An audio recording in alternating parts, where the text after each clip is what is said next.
Hi, I'm Danny Brown, the Queen of Filth, and I am here to wish you a Merry Christmas and to read you a Christmas story. Now, I'm doing this from bed this year because I don't feel well, but here's a little Christmas tree. And this year, I am reading Mall Santa by Matthew V. Brockmeyer. I am reading from my computer. I'm recording on my phone, so if you'll just excuse me a minute.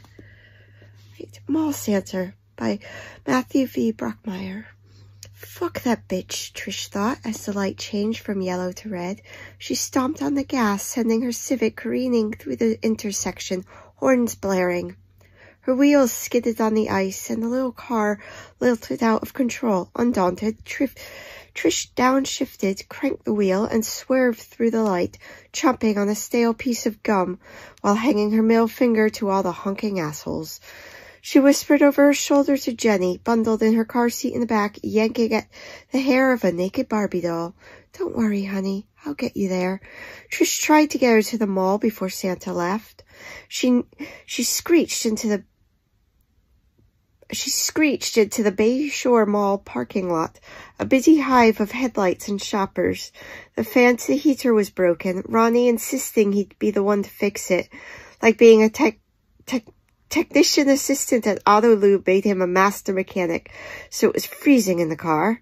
Her breath came out in pale, wet clouds as she eased the vehicle to a crawl and began searching for a spot that wasn't a mile away from the entrance. The clock was ticking. This was her chance at a new beginning. She already posted on Facebook that she was on her way, and she'd be humiliated if she didn't get there on time. Becca, Annie, and Monica had already posted pictures of their toddlers on the lap of the Mall Santa. The amount of likes and comments they had received was nuts.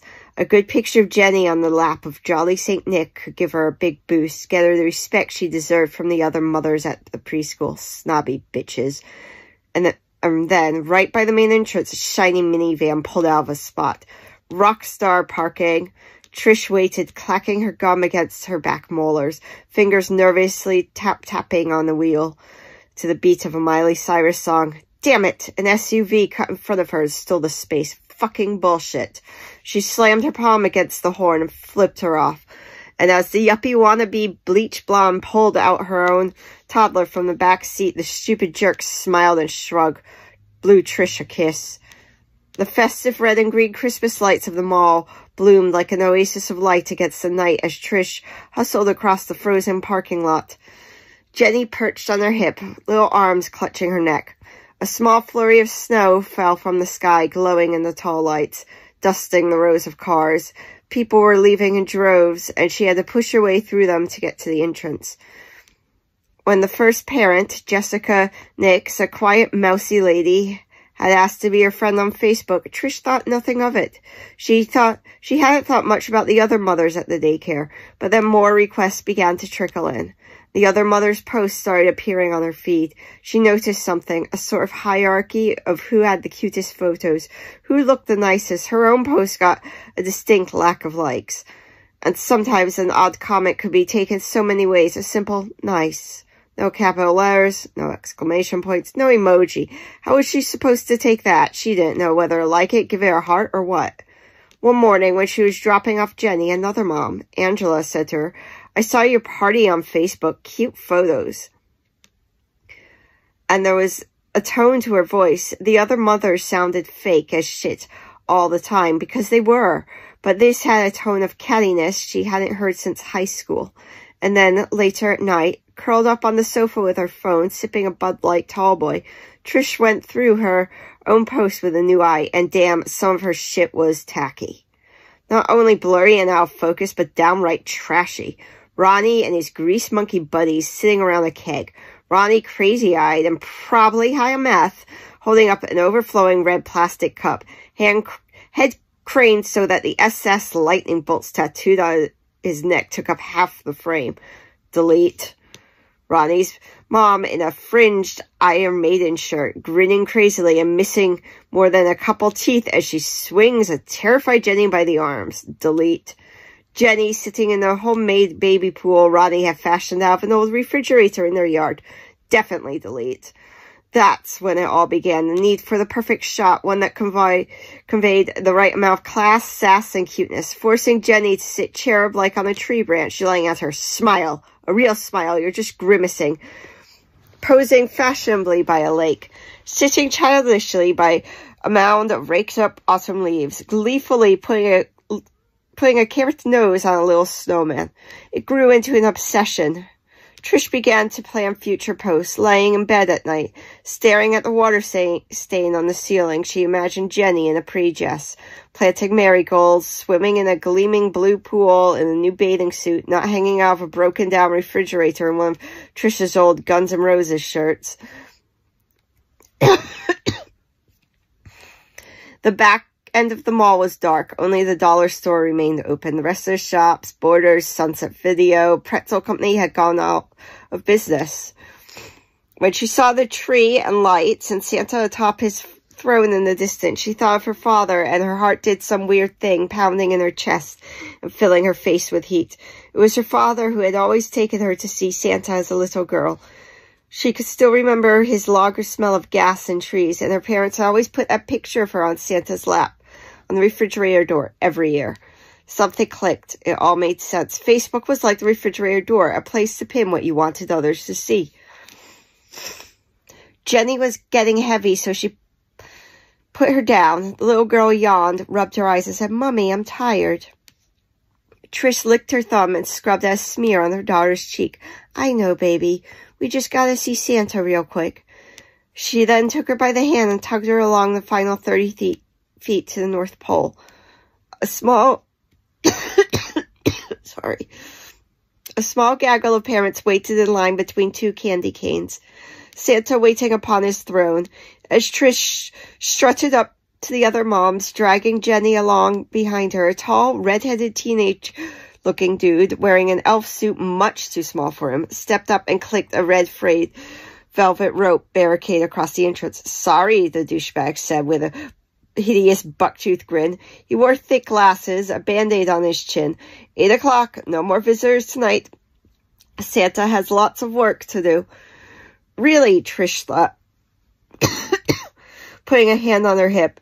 She cocked her head, snarled at the gangly ginger elf and said, "What? You gotta be kidding me. Come on, dude, let me in." "Sorry, can't. The cash register's all locked up and shut down for the night. We open again at 11 tomorrow morning." "Yeah?" Trish asked, waggling a finger. "Well, I can't be here tomorrow. Some of us have real fucking jobs, unlike you people." The elf frowned and squinted. "Us? Elf people?" Trish was about to respond, to throw down some hardcore shit on this stupid elf-ass motherfucker, when she spotted the bleach blonde bitch who had stolen her space. The woman stood just ahead of her in line.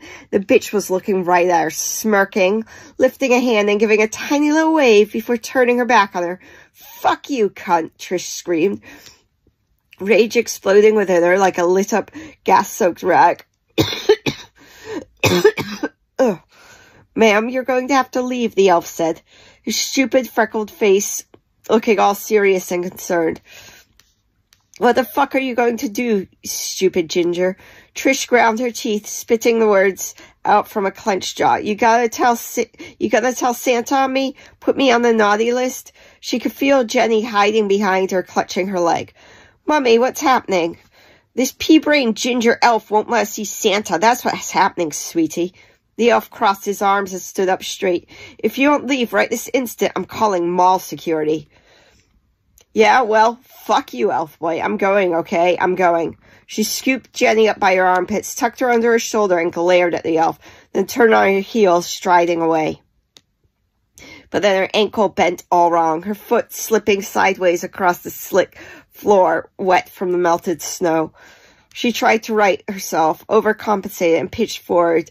She hung in the air with both feet off the ground a moment before she fell, watching horrified as Jenny propelled from her arms. Her daughter floated upward and away, then slammed down squarely on the top of her head with a gut-wrenching crack. Sprawled on her belly, Tricia screamed and crawled to her. Blood oozed from her daughter's head and into her curly locks of pale hair, her eyes blinking once and closing. "Jenny? Jenny? Are you okay? Jenny?" The little girl gave a low moan, but her eyes remained shut. Trish looked about her at everyone slack-jawed and frozen in place. The gangly ginger elf, the bleach blonde bitch, the other parents in line, even Santa up on his throne in his red cloak, white-bearded and godlike, everyone staring. She shrieked, her breath hitching in her chest and coming out in sharp bursts. Isn't anyone going to help me? As if awoken from a daze, the elf jerked, then yanked the phone from his pocket and began frantically swiping a pale, long finger across the screen. The ambulance ride was like some strange dream, everything happening both too slowly and too quickly. Jenny strapped to a gurney, neck in a brace, still unconscious but muttering under shallow breaths. The sound of the siren, the spinning lights reflecting patterns on everything outside the windows, the antiseptic and sterile smell of bandages and solutions, the paramedics' questions about past illnesses, allergies, and previous surgeries, and tetanus. Then Jenny was on a stretcher, wheeled into the hospital, ushered through a maze of crowded halls, and put into a big machine to examine her head. They were looking for dark spots and bruising in the brain, fluids, swelling, inflammation, hemorrhaging, and other crazy things she didn't understand, which sounded terrifying. Hydrocephalus and ventricles, like strange words from science fiction movies. Waiting for the doctor to return with the test results was agony.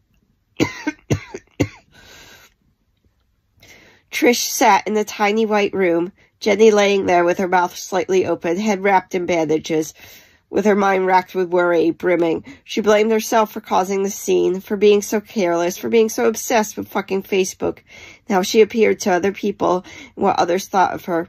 And she vowed to change, to be a better mom, to be a better person. But then the doctor returned, smiling, telling her that the MRI looked fine, really flooded through her with a physical force, like a great rush of water cascading through her, then leaving her weightless. As Jenny opened her eyes, blinking and asking for her, "All right, Mummy." Trish grasped her daughter's hand and smiled.